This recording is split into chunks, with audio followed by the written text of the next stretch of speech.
राजस्थान में बुधवार को मुख्यमंत्री भजनलाल शर्मा की अध्यक्षता में कैबिनेट बैठक आयोजित की गई। बैठक में कई बड़े फैसले को मंजूरी दी गई है। कैबिनेट बैठक के बाद मंत्री राज्यवर्धन सिंह राठौड़ ने कैबिनेट बैठक में लिए गए फैसले के बारे में जानकारी दी। जानकारी के मुताबिक भजनलाल कैबिनेट बैठक में रोजगार, औद्योगिक निवेश और कौशल विकास से जुड़े निर्णय पर मुहर लगाई गई है। बैठक के बाद मंत्री राज्यवर्धन सिंह राठौड़ ने बताया कि सरकार ने राजस्थान ग्लोबल कैपेसिटी पॉलिसी 2025 को स्वीकृति दे दी है। ये नीति राज्य में औद्योगिक निवेश, कौशल विकास और तकनीकी उन्नयन को एक साथ बढ़ावा देने के उद्देश्य से तैयार की गई है।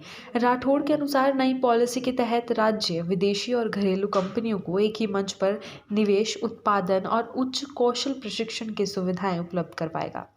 सरकार का मानना है कि नीति लागू होने से पहले रोजगार के अवसर बढ़ेंगे और राजस्थान को मैन्युफैक्चरिंग व टेक्नोलॉजी सेक्टर में नई पहचान मिलेगी। आगामी महीनों में नीति के चरणबद्ध क्रियान्वयन को लेकर रोड मैप तैयार किया गया। बैठक में प्रवासी राजस्थानियों के लिए एक अलग विभाग बनाने के प्रस्ताव को मंजूरी दे दी गई। कैबिनेट मीटिंग में इन फैसले पर मंजूरी हुई।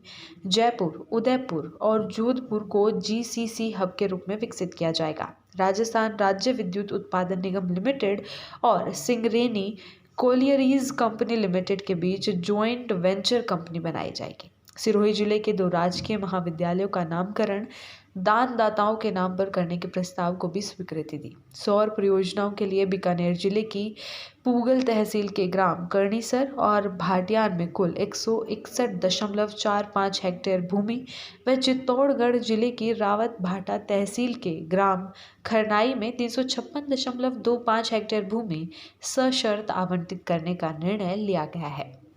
सरकार ने राष्ट्रीय और अंतर्राष्ट्रीय प्रवासी राजस्थानी विभाग का गठन किया है, जिसका उद्देश्य बाहरी राज्यों और विदेशों में बसे राजस्थानियों को राज्य की नीतियों, निवेश अवसरों और सांस्कृतिक जुड़ाव से सीधे जोड़ना है। ये विभाग प्रवासी राजस्थानियों और राज्य सरकार के बीच संवाद और सहयोग का औपचारिक मंच बनेगा। विभाग प्रवासियों को योजनाओं का लाभ दिलवाने, शिकायतों के निराकरण, एक्सचेंज प्रोग्राम आयोजित करने और प्रवासी राजस्थानी दिवस तथा सम्मान समारोह जैसे कार्यक्रमों का संचालन करेगा।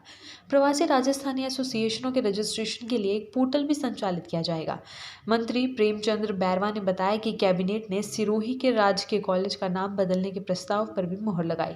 राजकीय महाविद्यालय कालंद्री का नाम संघवी हीराचंद जी फूलचंद जी राजकीय महाविद्यालय कालंदी और राजकीय महाविद्यालय कैलाश नगर का नाम मातुश्री पूरीबाई पुन्माजी माली टोरसो राजकीय महाविद्यालय कैलाश नगर किया जाएगा। इसके साथ ही राज्य में संयुक्त उपक्रम के तहत खदान स्थल पर 9,600 करोड़ रुपए की लागत से 800 मेगावाट क्षमता की कोयला आधारित ताप विद्युत परियोजना स्थापित की जाएगी। इसके अलावा राजस्थान में 6,000 करोड़ रुपए की लागत से 1,500 मेगावाट क्षमता की सौर ऊर्जा परियोजनाएं स्थापित की जाएंगी। आईटी, फाइनेंस, टेक्नोलॉजी और प्रोसेस मैनेजमेंट से जुड़ी कंपनियों को एकीकृत सहयोग, प्रोत्साहन और तेज अनुमतियों की सुविधा दी जाएगी।